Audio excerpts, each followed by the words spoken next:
Welcome to Whores Talk Horror. We're not really whores. We just like wordplay. Hello and welcome to Whores Talk Horror. I'm Sharon. And I'm Melinda.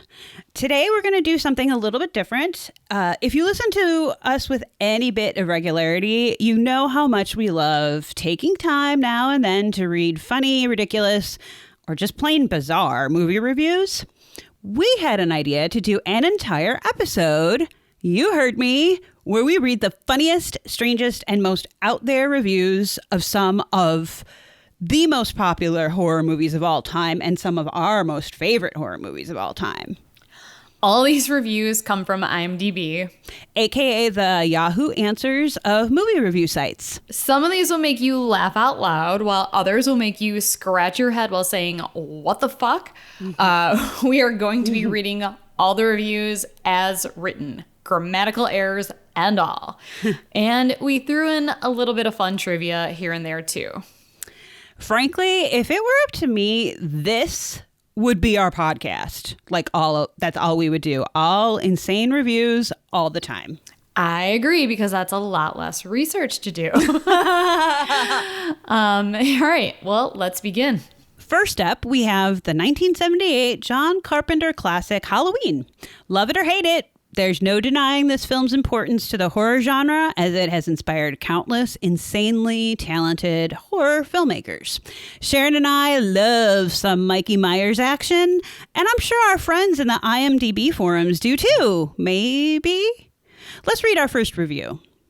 This one's titled, "A Great Film, but a Little Overrated," and they gave it a 1 out of 10. Yikes.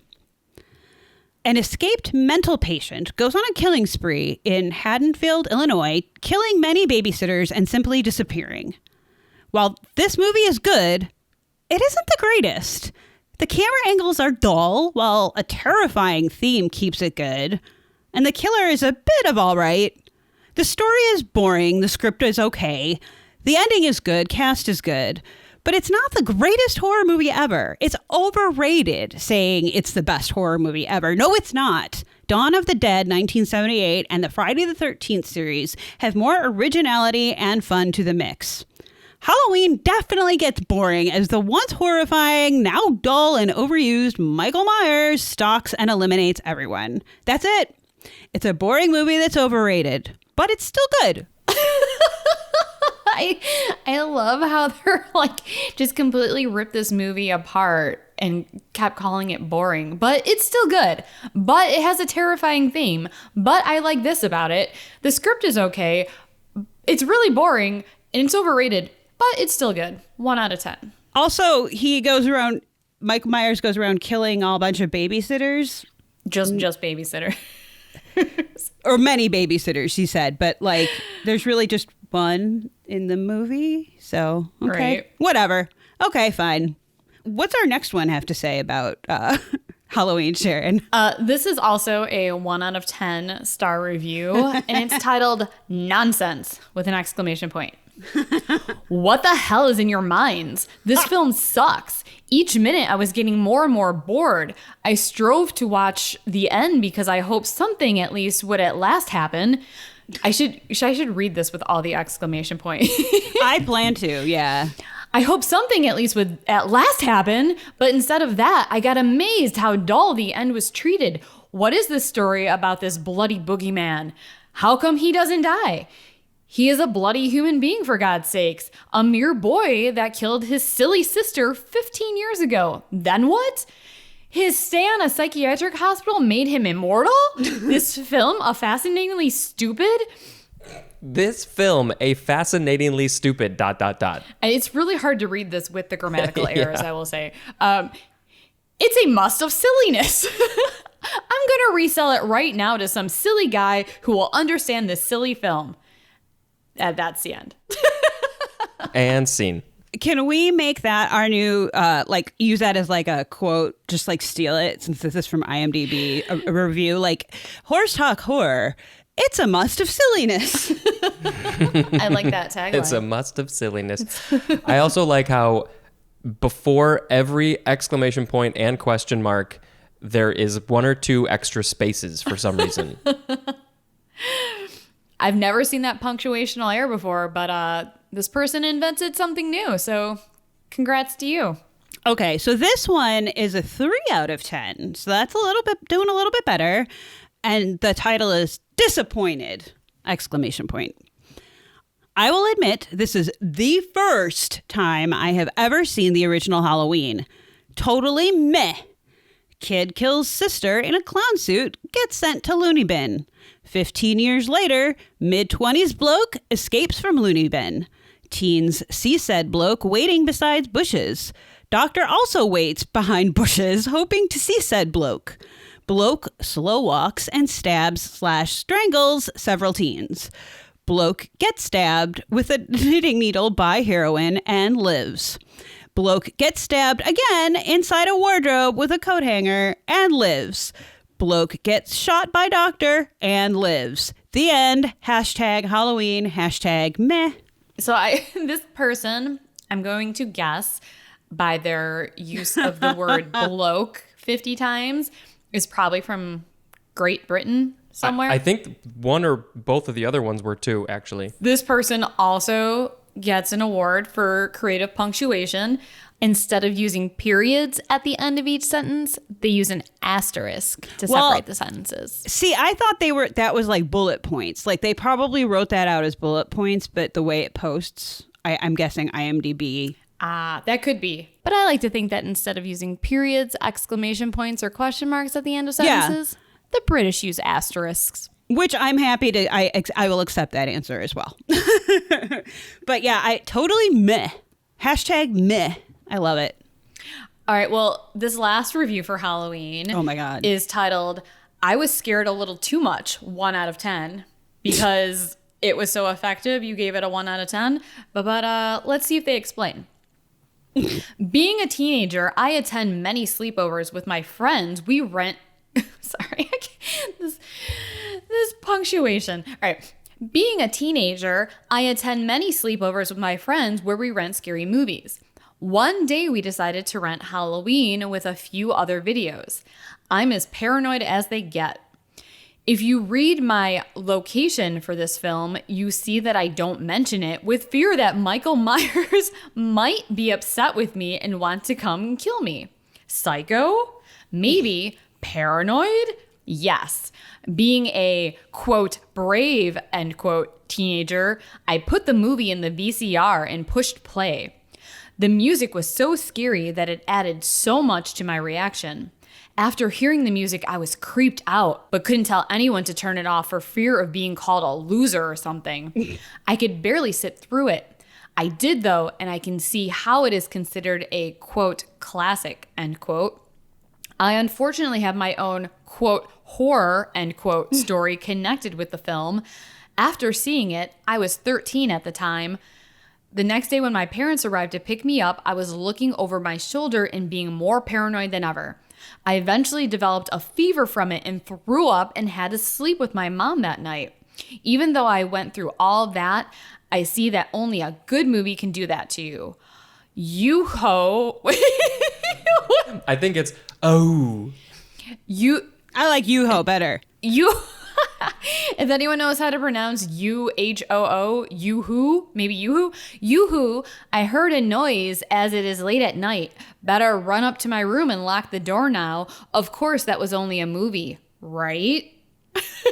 So basically this was like, wow, I've never been so scared by any movie that I puked. Any movie that freaks you out so bad you Ralph deserves a higher rating than 1 out of 10.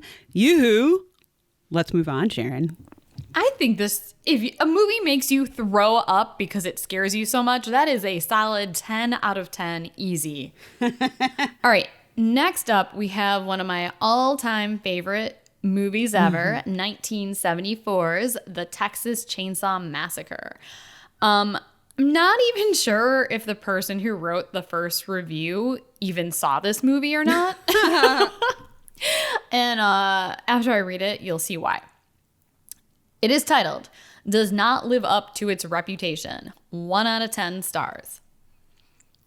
Texas Chainsaw Massacre does not live up to its reputation as being a horror classic.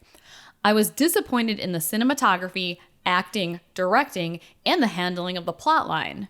A group of Texas kids are on their way to check out the gravesite of a deceased relative, and after head to an out-of-town rock concert, the kids come across a hitchhiker while heading to the concert and decide to pick him up.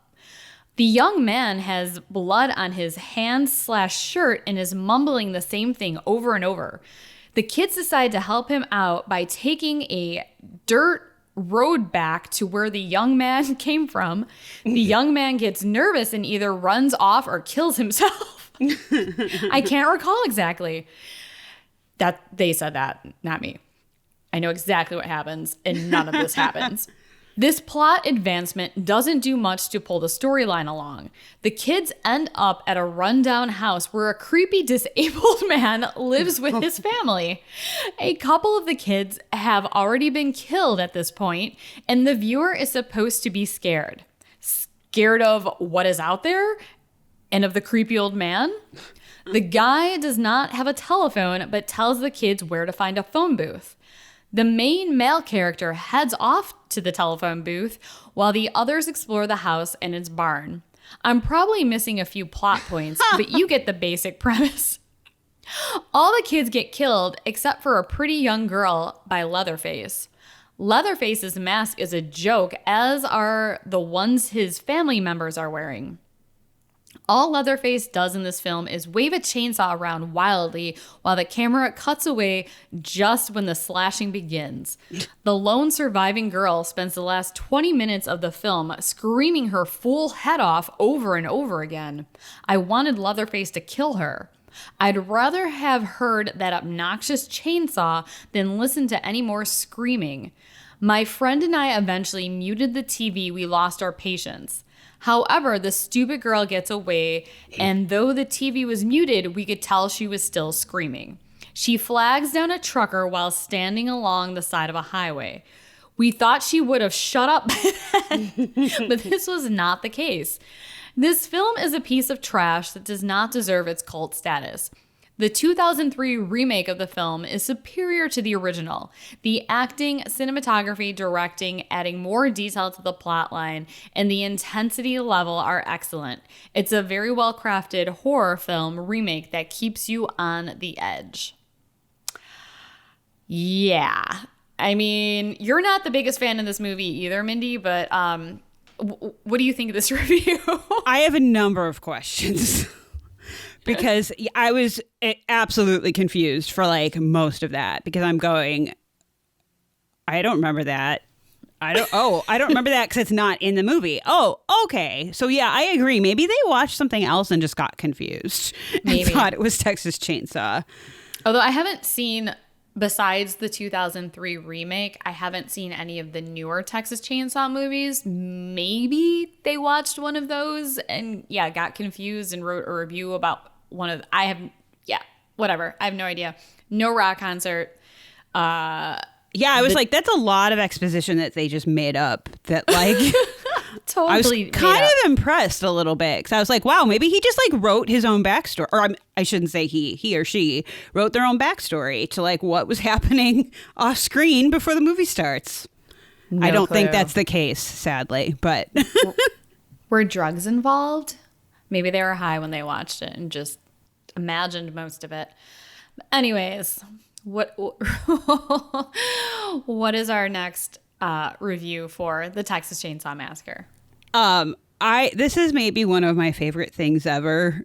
I just think this is my favorite review probably of the day, but we'll see. Maybe I'll change my mind. But this next review is entitled Tweedledee and Tweedledum. And the rating is 3 out of 10. So again, we're up a little bit from 1 out of 10. That's an improvement. Here we go. I am not a connoisseur of this kind of brutality, and the only reason I am writing this is because one of my best friends played the masked man who ran around with the axe. He wouldn't like it if I gave his name, but we are good friends, and he knows I hated this bunch of garbage, although I've seen this film several times. If some go for that sort of thing, I'll just keep my mouth shut. The only bit of info I can give about the masked man is that he had an uncle who played in silent and talking pictures up through the 1950s. Acting sort of ran in the family, and what an adventurous family it was. End review. Okay, so, hey man, you're posting to IMDb, right? Like, where folks go when they ask, what was the name of the guy who was the killer in Texas Chainsaw? So, like, that was kind of a major humble brag fail, A. B, it's not an axe. Yeah, the Texas Axe Massacre. It just doesn't have quite the same ring. I just love all these, like, I think they just came on to brag and it failed. Side note, we tried to see if we could find any info about Gunnar Hansen having an uncle who was in film and came up empty. Fun fact, he was born in Reykjavik, Iceland, and moved to the U.S. when he was 5. Also, he spent over 6 weeks filming more than 12 hours a day for Chainsaw, and his total pay was a whopping $800 roughly. Though that would have been good money in the 70s, right? Like, I don't know math, so I can't really translate, but like back in when that movie was made, that was probably a decent paycheck. I don't think so. Spencer, look it up. It couldn't have been for more than like a few $1,000s. I'm going to go with $5,000 for 6 weeks of filming for more than 12 hours a day. That's like a pittance. I mean, okay. That's horrible. Note to self, learn math. But yes, I agree. So yeah, that sucks. What year? 78? Yeah. It's equivalent of about $3,200 today. Ooh, not even 5,000. Okay, yeah, Yikes. that's really bad. That's rough. That's abusive. That's abusive work environment or whatever. Well, that movie, they had no budget, and there were a whole lot of other problems too. No, I know. Yeah, the cast and crew of that film were not happy with Toby Hooper during the making of that movie, and I don't blame them, especially now that I know what they made on that movie. I wonder how much Sally made for all the screaming and running she had to do. $900. Ugh. Well, we know it annoyed that other reviewer, so whatever. But yeah, this cracked my shit up when I read this because I was like, you just want to brag. So that was fun. Sharon, what does our next film critic have to say? All right. Well, our next reviewer gave this a solid 4 out of 10. Oh. And the title of this review is Cheap Gore Exploitation in Place of Mood, Feeling, and Anxiety. All right, here it goes. Where to start? The villain... This one gets good right away. Right.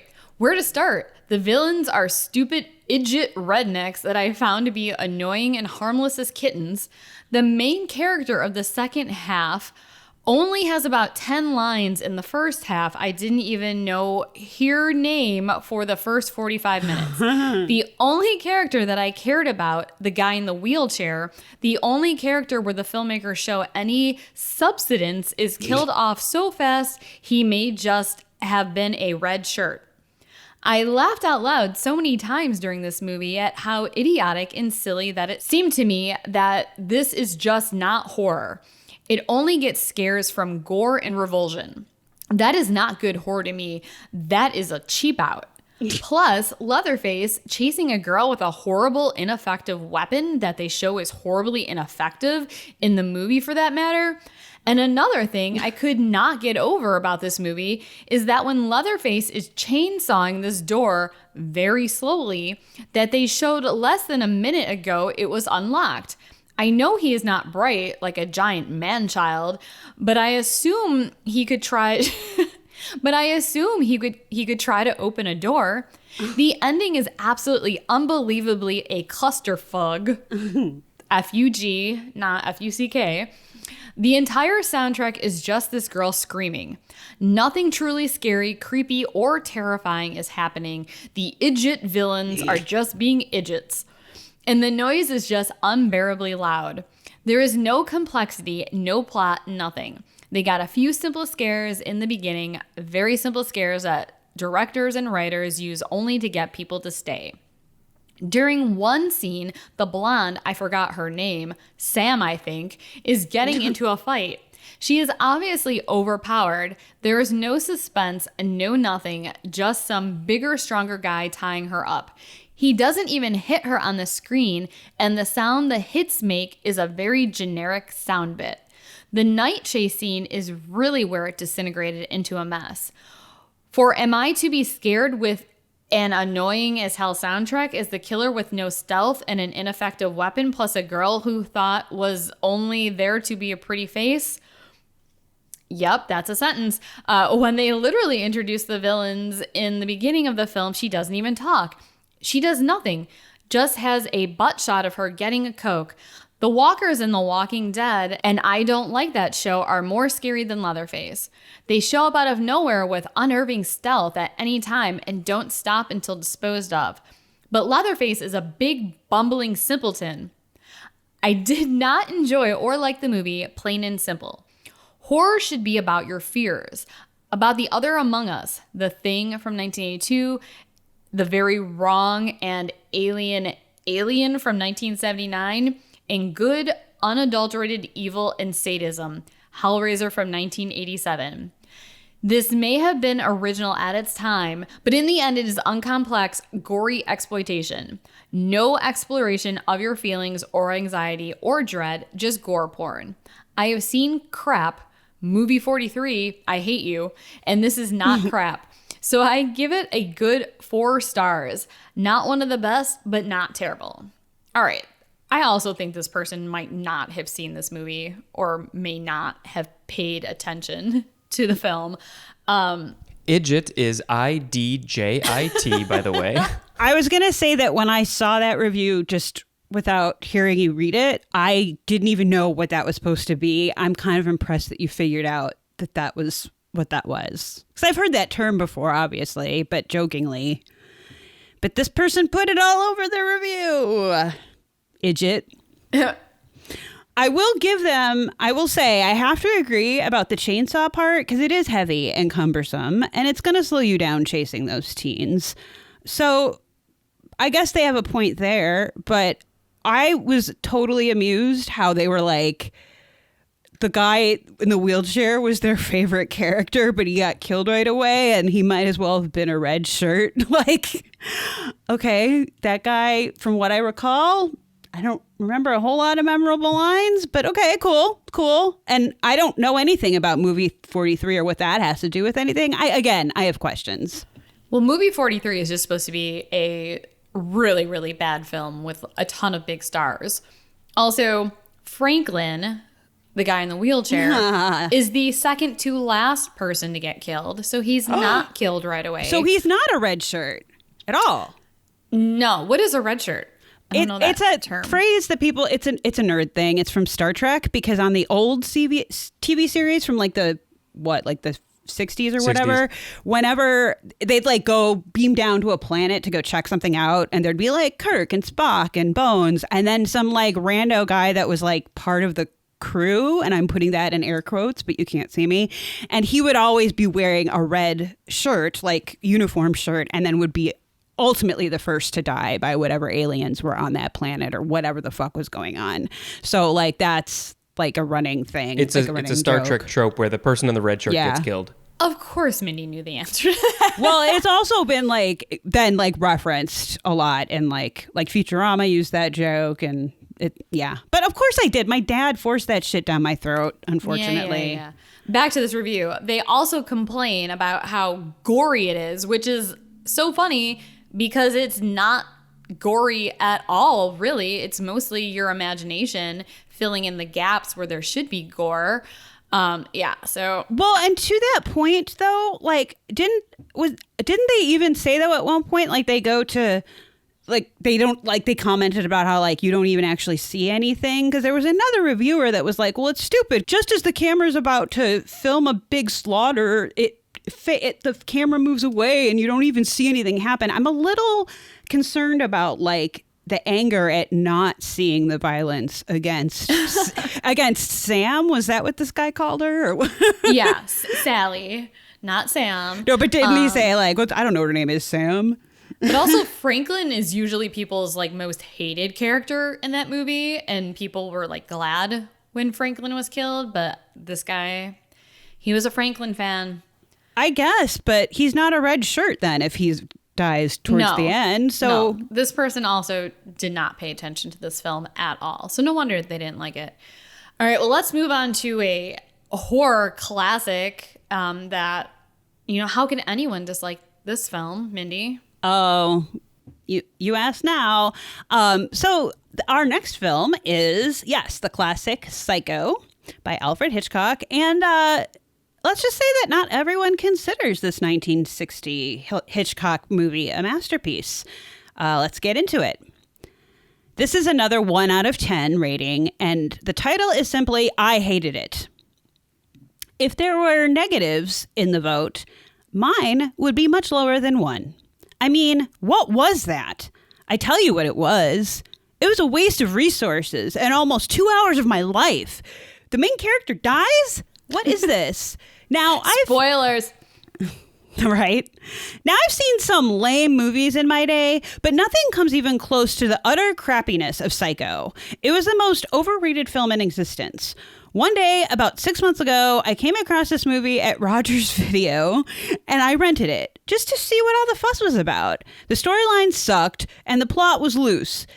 Who wants to watch a movie about some old hack who works as a real estate agent? I'll tell you who. Perverts and housewives. Rated R? For what? Repulsive? Rendered useless? Here in Canada, it got a PG. Even that seems a little high. For Christ's sakes, I thought I was watching the Bob Hope Christmas special. It made me laugh. Those losers who say they never took a shower again can burn in hell. Hitchcock's worst, and that's no easy feat. The Birds was good, and that's it. I give it a -5 out of 5. Anger. Wow. Right? Again, don't think they paid attention to the movie. What is this person watching that they thought Psycho looked like a Bob Hope Christmas special? Like, what are they used to? What's their norm? It's the internet. I think that really, we picked the ones where these were people who just like had something they wanted to bitch about, just a lot of pent up anger, and maybe like Psycho happened to be on TV that day, so he was like, I'm gonna bitch about Psycho. They rented it at Rogers Video. Yeah, he went to Rogers Video, Mindy. Come on. Oh, right. Sorry. Talk about not paying attention. Yeah, I was thinking also of the other reviewers too, so how could I forget Rogers Video? God. Once again, when did they actually watch this versus when did they write the review? Right. Because video store, maybe in Canada, though, video stores still exist. If they do, I'm moving to Canada because I miss video stores so much. All right. I wonder if this next one's going to be any better, Sharon. Well, it's titled, Waste of Time, 1 out of 10. I literally thought Marion was going to be alive throughout, but instead, in the midway through the film, she was then killed by that weirdo's mother, who is a crazy old hag. I was fairly disappointed. This is meant to be the top movies out there. All right, I apologize because it is so hard to read. It is really hard to read. The way like these are written, because my brain wants to fix it so that it's grammatically correct, but I'm trying to read exactly how it's written. It's hard to read incorrect things correctly. It really is. All right. I was fairly disappointed because this is meant to be the top movies out there, and it just didn't satisfy me. What I would rather prefer? Oh, boy. :hyphen. It's an odd choice over a question mark, but okay. It's almost a full smiley face. Yeah. What I would rather prefer: :hyphen.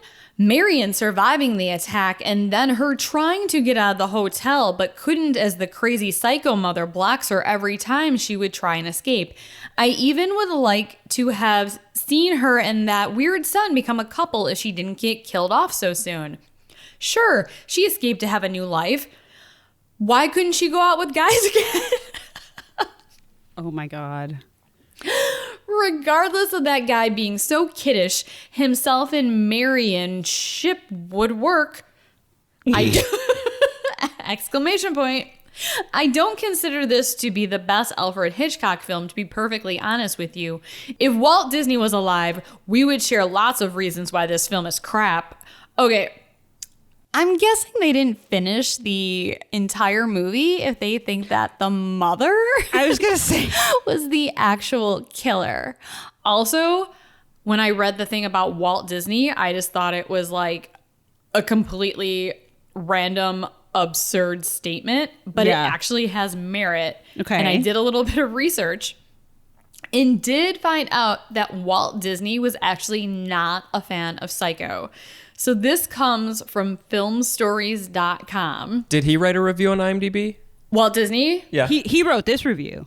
He wrote the next review that Mindy is going to read.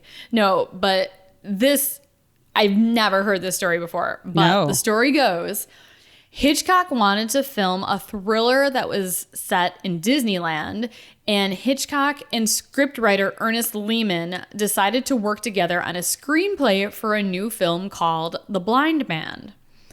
The last film they collaborated on was North by Northwest, which had been a massive success the year before, both at the box office and also with critics. So they had high hopes for a new project and were excited to work together again on a very original script. The plot was incredibly innovative. It was about a blind jazz pianist, Jimmy Shearing, who was able to see again because of an eye transplant. But he comes to realize that the dead man who donated his eyes was actually killed and his murderer is still free. And when Shearing goes to Disneyland with his family, he watches a fake gunfight in a Wild West show that triggers memories of getting shot. Sounds very interesting so far. He starts having strange memories about a man he meets and feels extremely disturbed every time he sees him. Shearing soon concludes that this man is the murderer of his eye donor. Somehow, the donated retinas preserved an image of the murderer during the crime, and this leads to a game of cat and mouse between the pianist and the murderer. Shearing feels that he has to keep pursuing the killer because of his debt to the murdered man. The action and suspense of The Blind Man is heightened as the chase continues amidst crowds of innocent children in the huge carnival of Disneyland. So this sounds like an amazing movie. And oh my God, 100%. Kind of wish someone would like make this. I don't know if someone owns the rights to it, but someone please make this. So what went wrong? Well, Walt Disney read in the trade papers that Hitchcock was involved in a new film set in Disneyland and went ballistic. Earlier that year, Hitchcock had released Psycho, and after reading about The Blind Man, Disney made a statement that he wouldn't let his children watch Psycho. I mean, most people wouldn't let their young children watch Psycho, but he also said that he would not allow the man who made this, quote, disgusting, end quote, movie to ever film a movie in Disneyland. So Lehman ended up quitting because he wasn't able to resolve any of the issues with the plot, and Hitchcock was furious that he'd just given up and swore he would never work with Lehman again. So this in turn meant that Hitchcock canceled any plans he had for The Blind Man. He kept his word and didn't work with Lehman for almost 2 decades. And then they reunited for another project 16 years later and made the little-known movie Family Plot, which turned out to be Hitchcock's final film. Interesting. Yeah, that would be badass. That plot sounds amazing. But not a big surprise that Disney was a buzzkill about it.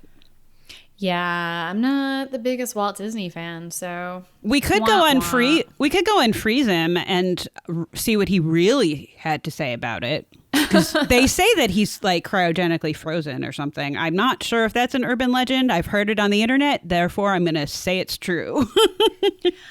Yeah, I don't know if that's true or not. But it looks like that was our last Psycho review. So I guess maybe I accidentally deleted Walt Disney's review.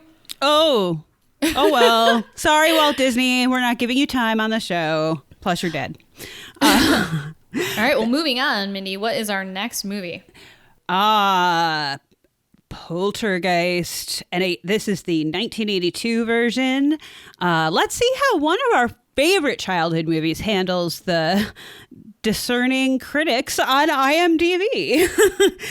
What do people have to say about Poltergeist from 1982? I'm guessing it probably can't be great, but let's see. Okay, I'm going to try and, again, read this grammatically correct, but also with the proper emphasis for everybody. So the title is, I Hate This Movie! Minor spoiler. And they rated this a 1 out of 10. Does anyone else agree that this movie is just god-awful? I mean, it just sucks. It doesn't make any sense whatsoever. All of a sudden, there's a clown fighting a little boy and a tree, and then a big gaping hole in the closet that looks like the inside of a whale. What the heck? And what was with that kid sliding on the floor in that St. Louis Rams helmet? And don't get me started on that helmet. Why did they choose the Rams? Didn't they live in California? I know the Rams used to be the Los Angeles Rams, but can't they be a little more up to date? Again, with an exclamation point. This might be the worst movie I've ever seen. If you have never seen this movie, then don't waste your money. Get a better horror movie like Madman or Halloween. This movie sucks. That was all in caps. For the record, the Rams played in LA from 1946 to 1994, and Poltergeist was released in 1982. So, sorry, buddy, you're wrong about that. It lines up. Works out. They were accurate. They did their research. The Rams were still playing in LA when that was filmed. So, all right. Well, this next person liked it a little bit more because they gave it a 2 out of 10, but they called it boring. I don't know what all the fuss is about. It was getting good at the beginning where the little girl was touching the static television screen with both her hands.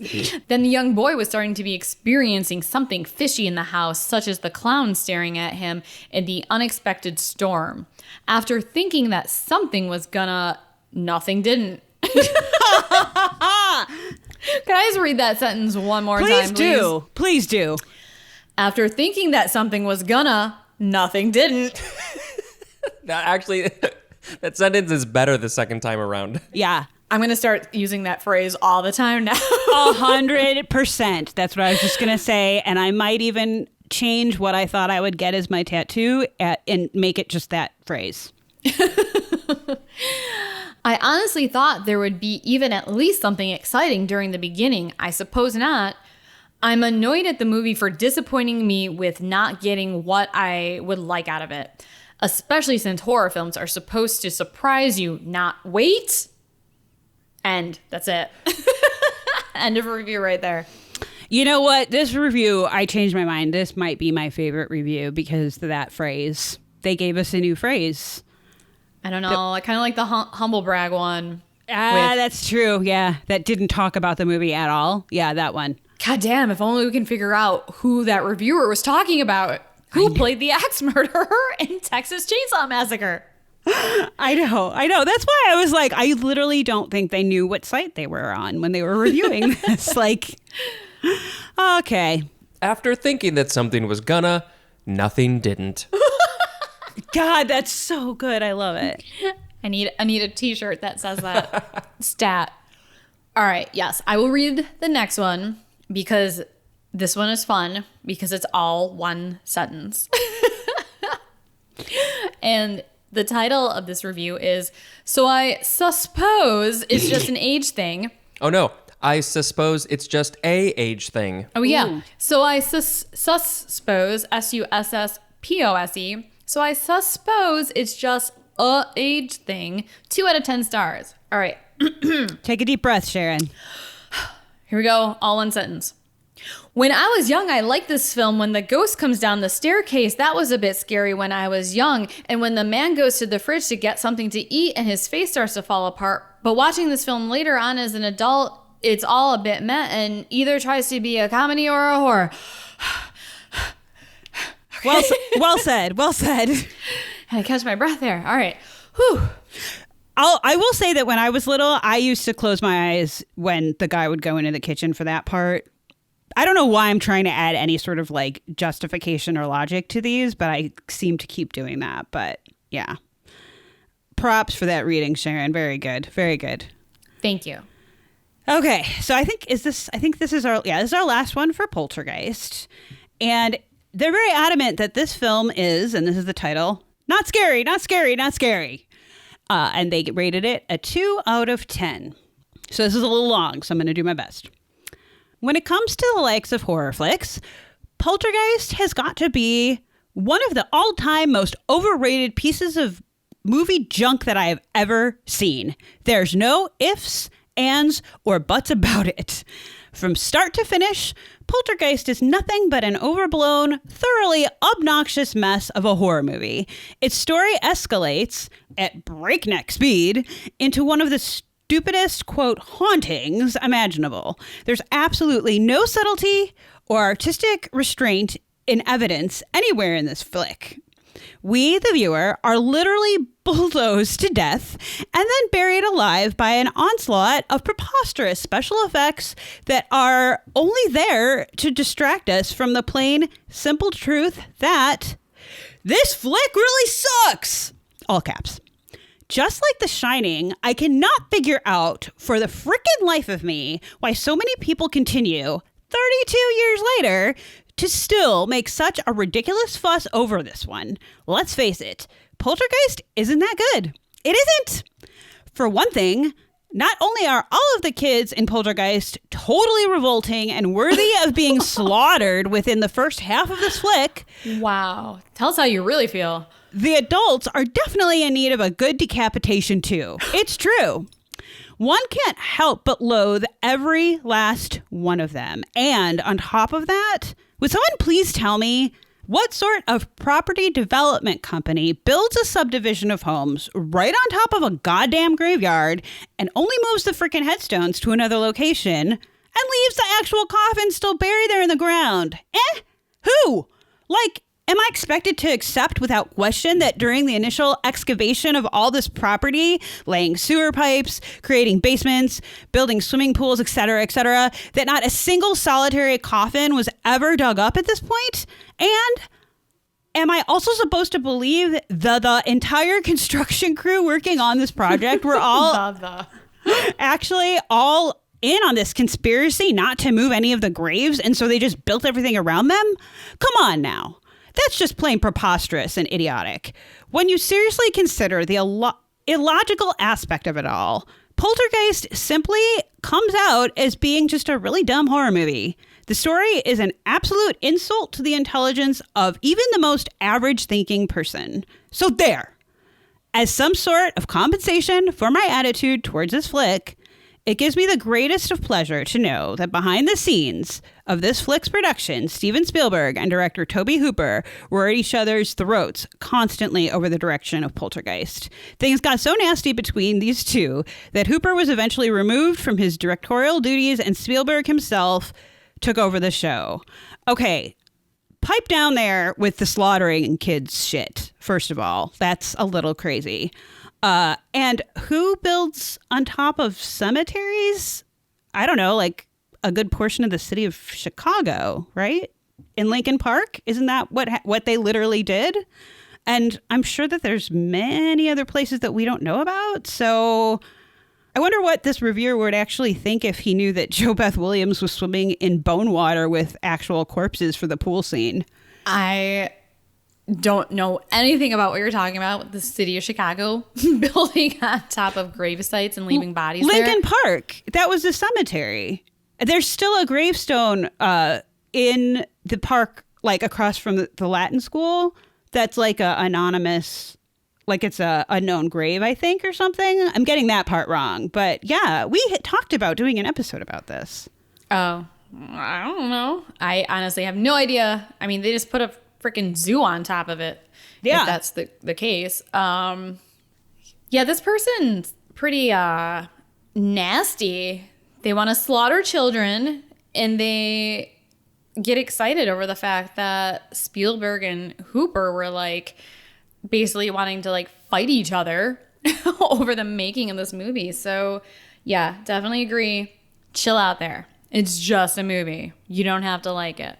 I'm going to stick to the whole, I think these people just have anger issues and decided to just take it out on whatever movie they were watching that day. Like, Because clearly, come on. How could you want to slaughter Carol Ann and Robbie? They're adorable. Exactly. And I don't know about you guys, but do you remember when you watched this movie? Were you literally bulldozed to death? Yes, I was. And I'm a ghost. And I've been a ghost since I watched this movie because I was literally bulldozed to death.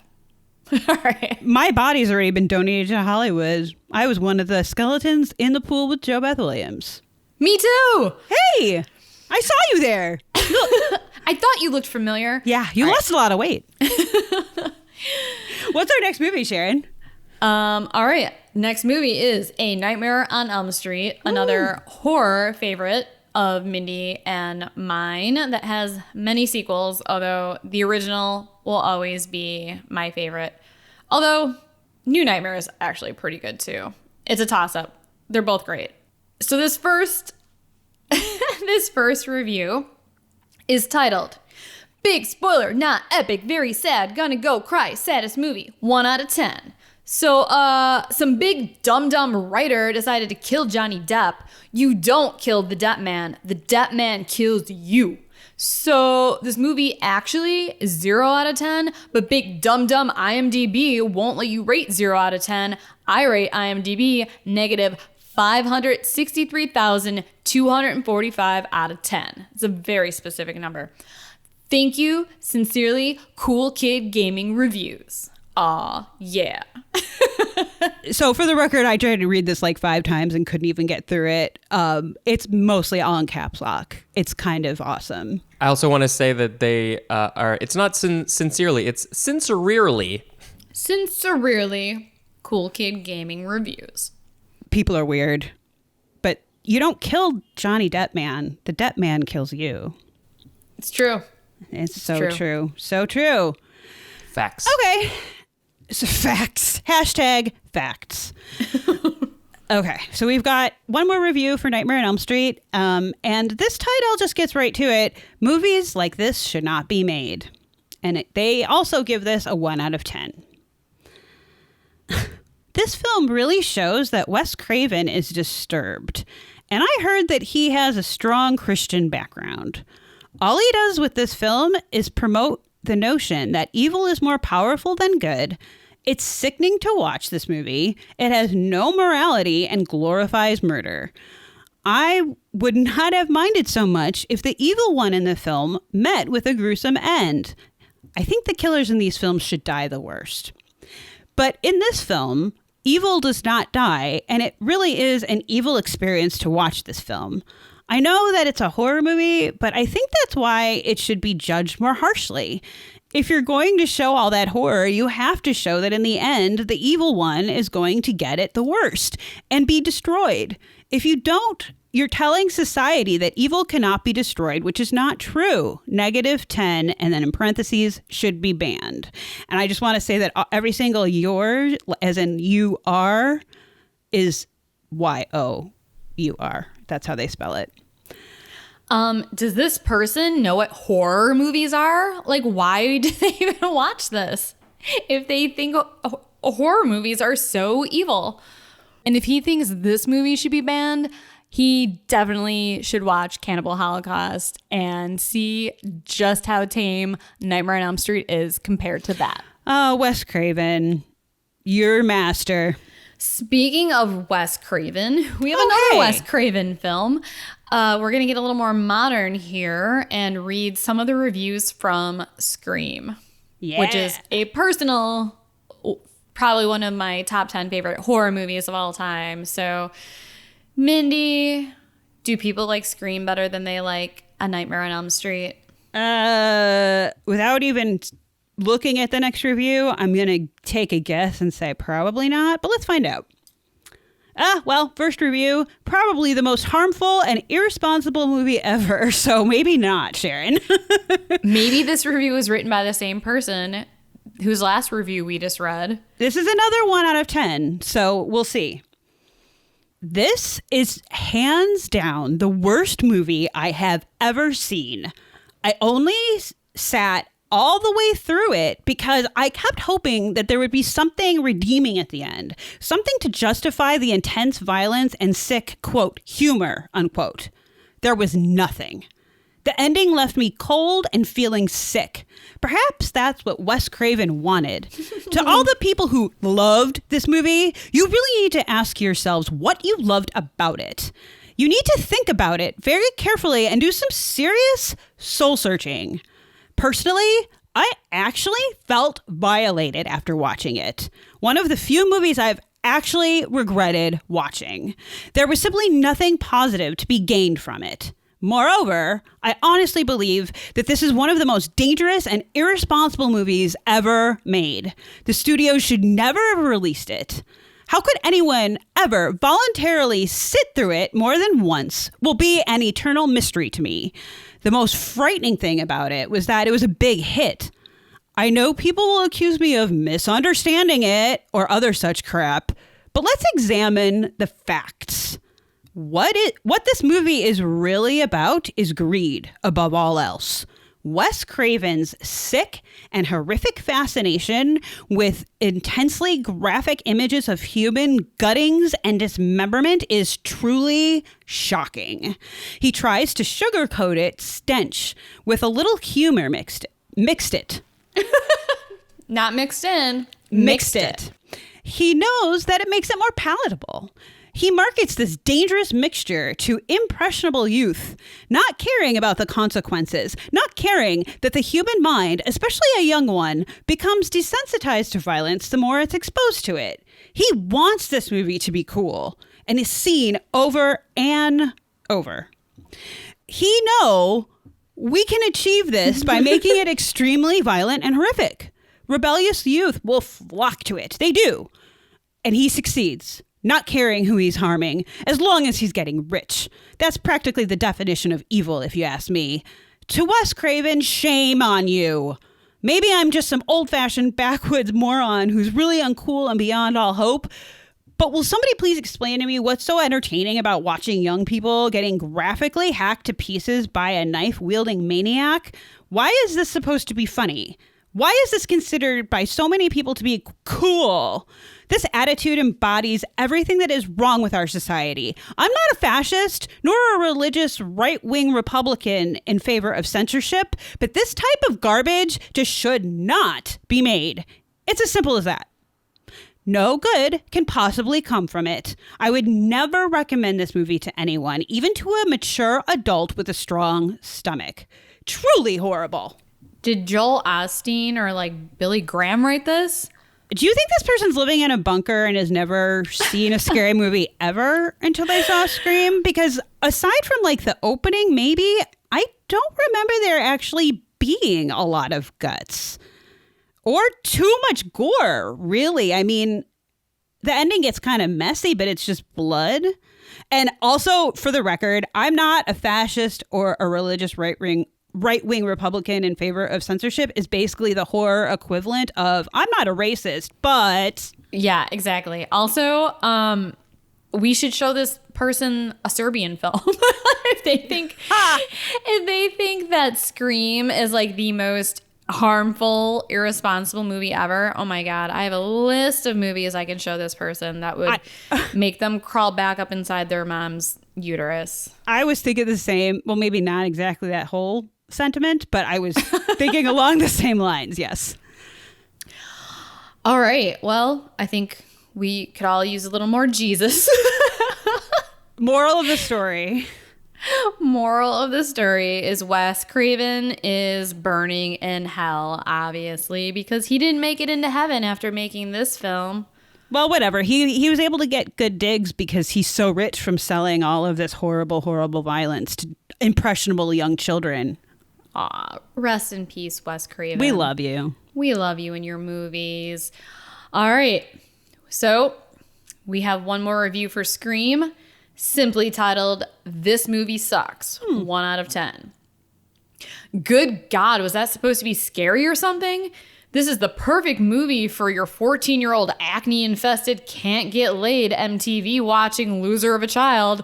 I'm sure they will like it. Maybe they can watch it after Dawson's or the new Seventh Heaven or Saved by the Bell. What a waste of videotape. 1 out of 10. Unfortunately, 0 is not on the list.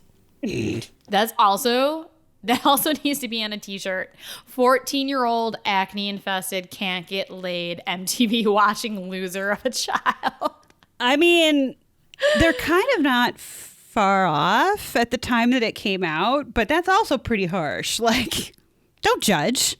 You had acne when you were 14, probably, reviewer. Oh my God. This is kind of the opposite of the last one. The last one, they were like, it's so scary and gore, and this one's like, show this to your kid. This one's the equivalent of watching Dawson's Creek. Scream, Dawson's Creek. I mean, they're basically the same thing. Well, they are by the same creator, Kevin Williamson. Oh, true. Yeah, but then also the new Seventh Heaven or Saved by the Bell, like, when was this written again? Because even when Scream came out, Seventh Heaven and Saved by the Bell were old. So, again, many questions. Regardless, I needed a laugh, so thanks for doing this, Sharon. What I personally find exciting about IMDb reviews is that most of the time, the people posting these oddly worded, poorly punctuated comments, they're the real horror show. I'll seriously take Mike Myers in a dark closet any day over, say, Cool Kid Gaming reviews. We actually have one more review, Mindy. What? We do? Yes, we do. Wait, audience. If you have ever listened to more than a few episodes of our show, you've probably heard Mindy talk about her love for the 1963 Robert Wise film, The Haunting. Oh no, yes. You bitch. This is based on the 1959 Shirley Jackson book titled The Haunting of Hill House. It's one of Mindy's favorite books and also one of her favorite films of all time. And I'm going to read her a review that I found for this movie. And if you listen closely, you may be able to hear steam actually coming out of Mindy's ears. Shut up. While I read this. So Mindy, try not to have a stroke. And also, please hold all of your comments until the end. I'm bracing myself just because I know that, like, people, like, kids these days, a lot of times people watch this movie and they're like, it's boring, it's in black and white. So, oh Mindy, God. hold all comments to the end, please. I'm bracing. All right, do it. Hit it. Hit me. All right, so this is titled, Being Scared by This When You Were a Child Doesn't Make It a Horror Masterpiece, 1 out of 10. And I swear to God, I did not write this review, even though by the title alone, it sounds like I did. Shut up. You've acknowledged that you understand why this is considered a classic. I like this movie. I don't like it as much as you, but I like it. Whatever. I just think it's really funny, the title of this, because you literally watched this for the first time when you were like 3 years old. So you have a strong attachment to this movie. It's like this review is written for Mindy. All right. Okay, here we go. Ready? Big deal. It scared the living crap out of you once. Many things terrify you when you're a child. You simply don't understand that movies are engineered to scare you, and you believe that everything is real. Trusting a child's review of a horror film they saw when they were very young and impressionable is never a good idea. This film isn't scary at all. You keep watching it, waiting for the big payoff, and there is none. It's a shame this movie gets so much praise because I saw it and thought, that was it? Was my DVD version cut? It wasn't. Just about every scary movie ever made is scarier than this film. Yes, it's got a house that looks scary, shot with infrared film stock. Too bad nothing ever happens. Like the sequence that was just focusing on an abstract plaster tile pattern for way too long. Go to a plaster tile shop and prepare to get scared out of your wits if you're that easily frightened, and save your money instead of buying this. Maybe even buy yourself a tile that gives you daymares at night or nightmares during the day. Yes, it has some great sets. Too bad it has an extremely irritating lead character that completely ruins the picture. This is a character drama with some cool atmospheric shots. That's about it. You're imagining the rest if you think it's the scariest thing you've ever seen. And I don't trust your taste in films just because a famous director also said it was scary. Seriously? The director of The Sound of Music created a true horror film? No, he didn't. And obviously couldn't. All right, here's where Mindy is really going to lose her shit. And the remake, at least, had some creepy moments and fantastic production design. And that lead character did a much better portrayal and was more sympathetic. It's not a great film either, but at least you can see where Jan de Bont and company were trying to create something that was actually frightening. The scariest thing is why so many people call this film terrifying and worthwhile. Extremely overrated. Like Eleanor, you people need to get out more. Okay, I backed up from the mic because I was laughing for a lot of that. But wait, can we just back up when they were talking about I'm assuming the Mike Flanagan version, maybe? No. Oh my God. Oh. They didn't talk about the Mike Flanagan So they were version. talking about the 1999. Oh, that's sad. That's even worse because that movie's real bad. Well, I don't trust your judgment of horror movies, reviewer, because that movie is shit. What did they say though? That like so and so in crew when they were what did Jan de Bont? I think he's the director. Okay. See, right away I was like, I went to the Mike Flanagan one because he said, well, the new one was a little bit better, and I was like, oh. No, your favorite remake ever, the remake of The Haunting, starring Lily Taylor and Liam Neeson. And Catherine Zeta-Jones, and oddly cast Owen Wilson. That I actually laughed throughout most of that, just because it was like there are kind of some sick burns in there, you know. But then, go get a piece of plaster tile if you really want to be scared. Oh my God! Well, what's funny is they missed. Clearly, they looked up once during that scene, and then went back to their iPad or whatever because they missed the rest of what happens with that tile. But I'm not going to get too mad or judgy. That was actually pretty funny. Thank you. That was a fun surprise, Sharon. All right. Thanks for being a good sport. I'm glad you did not have a stroke. Well, thank you all so much for listening. We hope you enjoyed us reading these horrible movie reviews.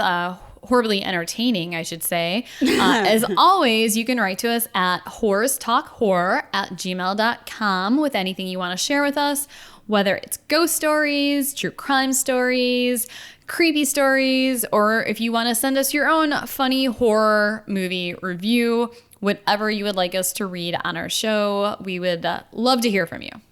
Please also, while you're at it, subscribe to us on your platform of choice. Please rate and review us as well, because it does actually help us kind of move up there in the ratings a little bit and get more exposure. Even if you don't use iTunes for podcasts, we'd be grateful if you could just take a second, log in, and leave us a review, and then went right back to Spotify or whatever else you use. But good reviews on iTunes especially help get more exposure. So we'd be very, very grateful if you would all do that. Also, hopefully things are improving, but we know it's still tough out there. So if you are able, please do join our Patreon. You'll get early access to episodes, exclusive posts, maybe even get some cool shit sent to you in the old-fashioned snail mail. Could be cool, just saying. Speaking of Patreon, we want to give a shout out to Kevin, our newest patron. Thank you so much for your support, Kevin. It really does mean the world to us. And with your tier, we get to read your top 10 favorite horror movies on our show. And I have to read the intro that Kevin wrote for his list because I thought it was very funny and clever. Awesome. So, quote, "Now for the moment no one's really been waiting for. Kevin Morris proudly presents a Kevin Morris production of a Kevin Morris list of stuff and things segment in association with no one or anyone really. I give you Kevin's top 10 list of horror movies." So coming in at number 10, Vacancy, which in parentheses he wrote, "Too real in its possibility." Totally agree. That's an awesome movie, and it's terrifying for that exact reason, and it's why I do not stay in motels. Coming in at number 9 is a movie that I guess a lot of people don't think is very scary and that the kids should be killed. Poltergeist, the original, 1982. At number 8 is Us. Great choice. Yeah, I love that movie. Number 7 is also a great choice, The Descent. Number 6, we have Saw, the original. Number 5, Friday the 13th, Part 2. Which I personally think is a really good movie. I do too, yeah. I think it's a very strong contender with the first one. I might like the first one a little bit better just because Kevin Bacon's in it.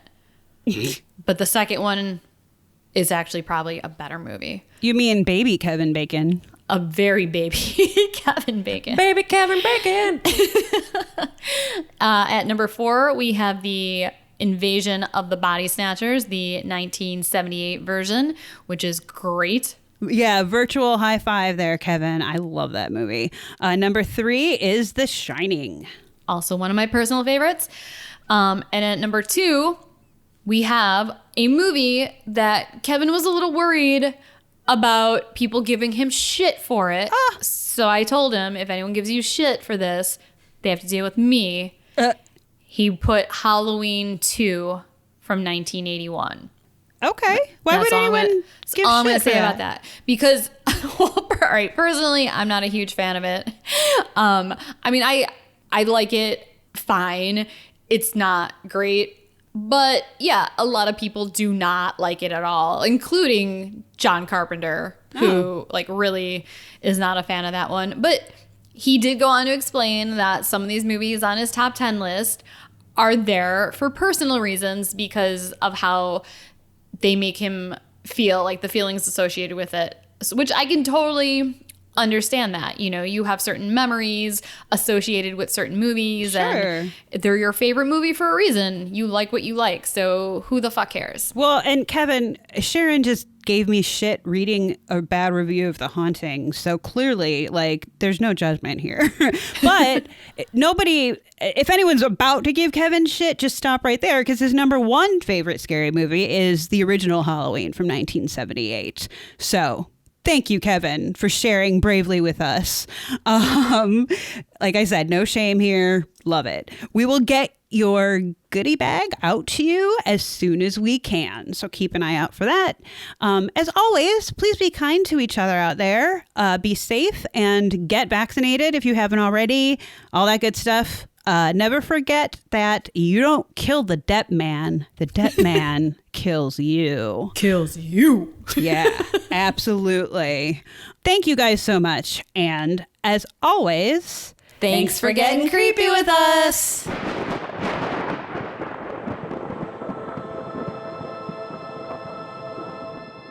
Sharon, do you want a beer? Oh my God.